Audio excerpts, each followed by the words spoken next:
Okay mga bossing, meron na naman tayo ipapakita sa inyo na bago. Ito yung inner clutch Kevlar mga boss para sa ating Aerox, NMAX at saka sa M3 mga bossing. At meron din tayo sa Mio.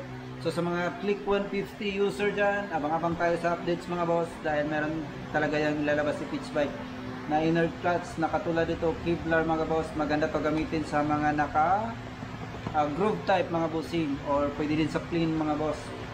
Ayan. Ito yung version 3. Maganda to gamitin sa mga naka-group. Inuulit ko mga boss. So ito yung kanyang ang laman mga bossing. Pakita natin sa inyo. Tara. Ito na yung ating inner clutch mga boss. Ayan. Tingnan nyo naman mga bossing.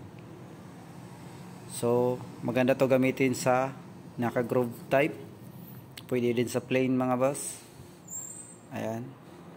Inner clutch para sa ating Aerox, NMAX, M3 at Mio mga bossing. Meron din sa Mio niyan.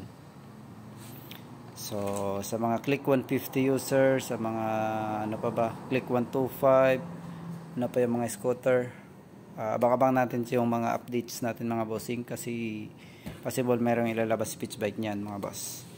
So naghanap kayo ng magandang clutch lining, ito mga bossing, Pitch Bike Kevlar. So ayan mga bossing, abangan nyo din yung paparating pa namin na ano tawag nito, inner clutch para sa ating mga scooter, para sa bagay sa sunblast na clutch bell mga bossing. So ayan mga boss, ride safe. Sa mga hindi pa pala naka-follow, kung interesado tayong ma-update sa mga paparating pa na parts para sa ating motor, pwede natin i-follow mga boss. Click natin yung follow button kung interesado tayo mga bossing.